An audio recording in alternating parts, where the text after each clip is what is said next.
Hello friends, welcome to Nitish family. 21 day weight loss சேலஞ்சில் day 4ஓட routine என்ன அப்படின்றது பார்க்கலாம் வாங்க.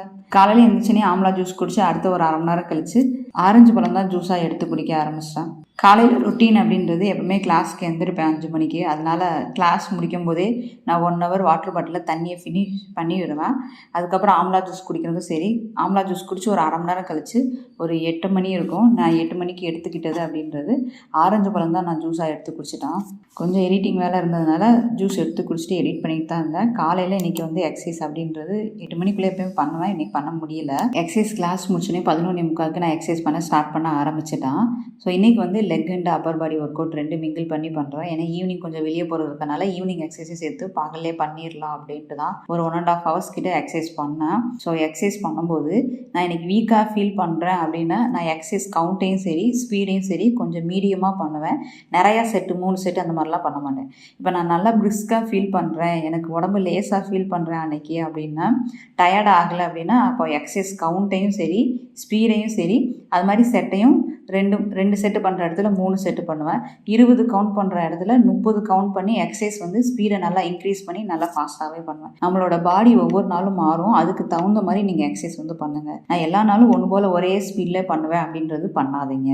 ஸோ நீங்கள் டயர்டாக ஃபீல் பண்ணும்போது கம்மியாக வெயிட்டு வச்சு ரிலாக்ஸாக மெதுவாக பண்ணுங்கள். நல்லா பிரிஸ்காக ஃபீல் பண்ணும்போது நல்லா ஃபாஸ்ட்டாக பண்ணிக்கோங்க. செட்டு கூட எக்ஸஸாக பண்ணிக்கணும். இதுதான் மைண்ட் செட்டு.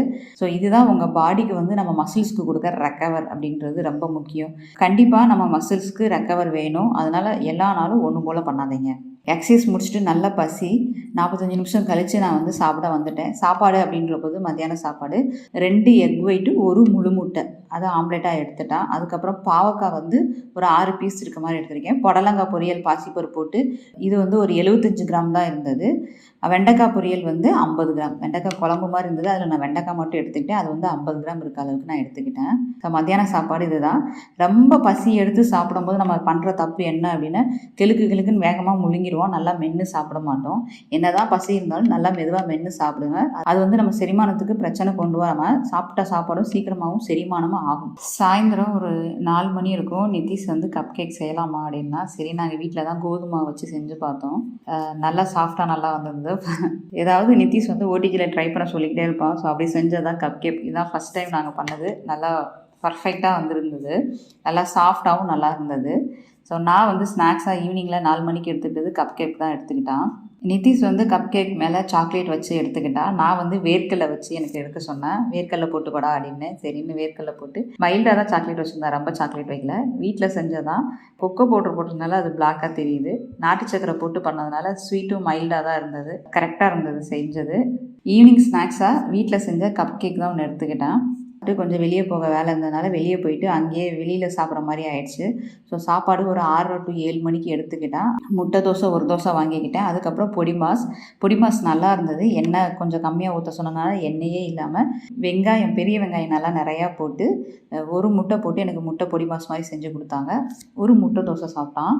சாப்பிட்டுட்டு வீட்டுக்கு வரும்போது நாங்கள் பழங்கள் வாங்கிட்டு வந்ததுனால அது கத்தீஸ் வந்து இந்த ஆப்பிள் மாதிரி இருக்கிறது நல்லா இருக்குமான்னா சரி வாங்கடான்னு சொன்னோம். ஆளுக்கு 1 வாங்கி சாப்பிட்டு பார்த்தோம். நார்மலாக நம்ம ஊர் பெரிய மாதிரி லைட்டாக இருந்தது.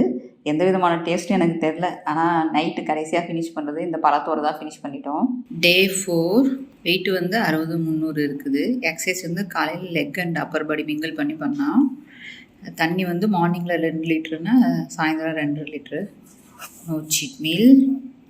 ஈவினிங்கில் வந்து லோயர் பாடி ஒர்க் அவுட் தான். ஸ்டடீஸ் வந்து இன்றைக்கி வந்து 30 மினிட்ஸ். எப்போயுமே நான் மத்தியானம் ஏதாவது ஒன்று படிக்கணும் எனக்கு புக் எடுத்து, அதனால நான் கண்டிப்பாக பண்ணுவேன். காலையில் எந்திரிக்கும் போது நேற்று வந்து ரொம்ப நடந்ததுனாலே என்னன்னு தெரில, ஷாப்பிங் போனதுனால ரொம்ப கொஞ்சம் டயர்டாக ஃபீல் பண்ணேன். பட் இருந்தாலும் எக்ஸசைஸ் விட்டுறக்கூடாது அப்படின்னு சொல்லி தான் கண்டினியூவாக பண்ணிட்டேன். பிக்சர் கரெக்டாக எடுத்துட்டேன். வாக்கிங் ஸ்டெப் அப்படின்றது 13,565. பெட் டைம் அப்படின்றது இன்றைக்கி 10:05 ஆகுது. இன்றைக்கி சப்ஸ்கிரைபர் டவுட் அப்படின்ற போது கால் பிளாடர் பித்தப்பையில் ஸ்டோன் இருக்குக்கா, நான் எப்படி வெயிட் லாஸ் பண்ணுறது, நான் எப்படி டயட்டை ஃபாலோ பண்ணுறது, நான் வந்து ப்ரோட்டீன் இன்டேக் வந்து எப்படி எடுக்கிறதுன்னு கேட்டிருந்தாங்க. பித்தப்பையினாலும் சரி கிட்னினாலும் சரி நீங்கள் கல் வந்து ஃபார்ம் ஆயிடுச்சு அப்படின்னா நீங்கள் ப்ரோட்டீன் இன்டேக் தயவுசெய்து கம்மியாக தான் எடுக்கணும். நீங்கள் அங்கே அதிகப்படுத்த முடியாது. அதுக்கு பதிலாக நீங்கள் வெயிட் லாஸ் பண்ணுற இடத்துல நீர்க்காய்கள் இருக்கு இல்லையா, அது நிறையா எடுங்க. நீர்க்காய்கள் அப்படின்ற போது வெண்பூசணி, சக்கரை பூசணி, சவு சவு, புடலங்காய், பீக்கங்காய், அந்த மாதிரி நீர் காய்கள் இருக்கும் இல்லையா இந்த வெயிலுக்கு, அதை பாசிப்பருப்பு போட்டு கூட்டு மாதிரி டெய்லி மதியான சாப்பாடாக எடுத்துக்கோங்க. ஏற்கனவே நான் சொன்ன மாதிரி தான் பருப்பு ஐட்டங்கள் எடுக்கிறீங்க அப்படின்னா ஒரு டீஸ்பூன் 2 டீஸ்பூன் பாசிப்பருப்பு அதில் போட்டுக்கலாம். வேற பல்சஸ்லாம் நீங்கள் எடுக்கிறீங்க அப்படின்னா முளைக்கட்டி எடுக்கிறீங்க அப்படின்னா ஒரு 30 கிராம் தான் எடுக்கணும். அளவுகளை அதிகமாக இருக்கக்கூடாது. எடுக்கலாம், வீக்லி 1 or 2 அந்த மாதிரி எடுத்துக்கோங்க. ப்ரோட்டீனை இங்கே நீங்கள் குறைச்சி தான் ஆகணும். இங்கே ப்ரோட்டீன் சாப்பிட்டா கல்லோட அந்த அளவு கூடும் அப்படின்பாங்க. தூர்ப்புத்தன்மை அதிகமாக இருக்குது. வாழைப்பூ, வாழைக்காய், அதுக்கப்புறம் வாழைத்தண்டு, இதெல்லாம் உங்கள் உணவில் அதிகமாக எடுத்துக்கோங்க. வெயிட் லாஸ்க்கும் ஹெல்ப் பண்ணும். கல்லோட திக்னஸ் அதிகமாகாமல் கம்மியாகிறதுக்கும் ரொம்ப ஹெல்ப்ஃபுல்லாக இருக்கும். எக்ஸசைஸ் பண்ணும்போது ஆட்டோமேட்டிக்காக அதுக்கும் ரிசல்ட் கிடைக்கும். ஸோ ரெண்டையும் சேர்த்து ஃபாலோ பண்ணி பாருங்கள்.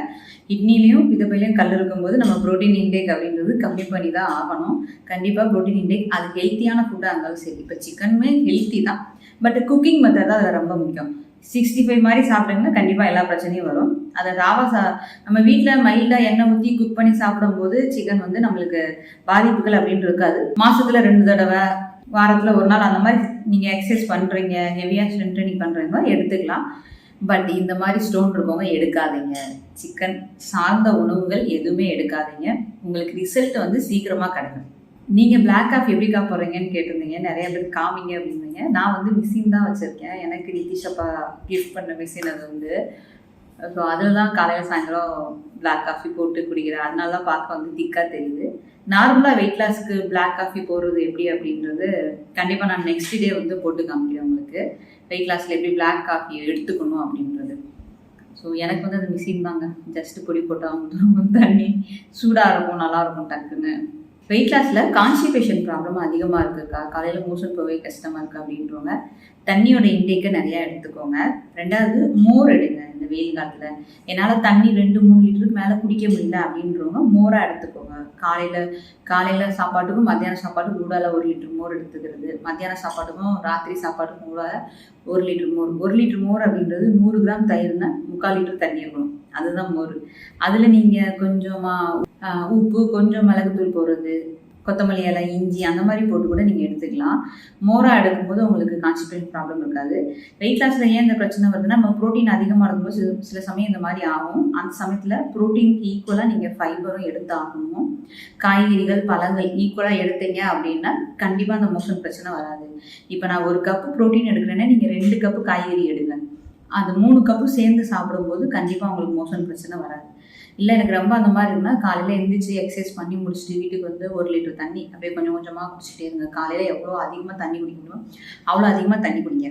2வது விஷயம், காலையில் மோஷன் சரியாக வரல, நல்ல பழுத்த பழமாக தண்ணி குடிச்சதுக்கப்புறம் ஒரு 1/2 லிட்டர் தண்ணி குடிக்கிறீங்க அப்படின்னா அதுக்கப்புறம் நல்ல சின்ன பழமாக இருந்தால் 2 பழம் எடுத்துக்கோங்க. பெரிய பழமாக இருந்தால் 1 பழம் வாழைப்பழம் எடுத்துக்கோங்க. நல்ல பழுத்த பழமாக காலையில் சாப்பிடுங்க, நைட்டு சாப்பிடாதீங்க. காலையில் எந்திரிச்சோன்னே சாப்பிட்டு பாருங்கள். அது மோஷனுக்கு நல்லா ஃப்ரீயாக மோஷன் வர்றதுக்கு ரொம்ப ஹெல்ப்ஃபுல்லாக இருக்கும். அதை ட்ரை பண்ணி பாருங்கள். கொய்யாப்பழம் சாப்பிட்டா மோஷன் பிரச்சனை இருக்காது. பழங்கள் தான்ப்பா மெயினாக பழங்கள், காய்கறிகளை உங்கள் ஃபுட்டில் இன்க்ரீஸ் பண்ணுங்கள். கண்டிப்பாக மோஷன் பிரச்சனை இருக்காது, பெயின் இருக்காது, பிளட்டு வராது, பைல்ஸ் பிரச்சனை அப்படின்றது எதுவுமே இருக்காது. நம்ம டயட்டில் ஒவ்வொருத்தர் பாடியும் மாறும். அதுக்கு தகுந்த மாதிரி ஒரு சிலருக்கு ப்ரோட்டீன் தேவைப்படும், ஒரு சிலருக்கு ஃபைபர் தேவைப்படும். கொஞ்சம் அளவுகள் நீங்கள் கூட எடுக்கிற மாதிரி தான் வரும். ஸோ நம்ம மாற்றி சேஞ்ச் பண்ணி பார்த்துக்கிட்டே இருந்தால் தான் நம்ம பாடியோட லெவல் எப்படி இருக்குது அப்படின்றது தெரியும். குளிர்காலம் ஒரு மாதிரியாக இருக்கும், வெயில் காலம் ஒரு மாதிரியாக இருக்கும். ஒரே போல் நான் ஃபாலோ பண்ணிட்டு வருவேன், எனக்கு வெயிட் லாஸ் வேணும் அப்படின்னா கண்டிப்பாக இருக்காது. எக்ஸசைஸ்லேருந்து டயட்லேருந்து நம்ம எவ்ரி வீக் மாற்றுற மாதிரி லைட்டாக சேஞ்ச் பண்ணிக்கிட்டே இருக்கிற மாதிரி தான் இருக்கும். கண்டிப்பாக சேஞ்ச் பண்ணால் தான் அந்த ரிசல்ட்டும் கிடைக்கும். Day 4 என்னோட டயட் அண்ட் எக்ஸசைஸை நான் செம்மையாக ஃபினிஷ் பண்ணிட்டேன். Day 5 சந்திக்கலாம். தேங்க்யூ.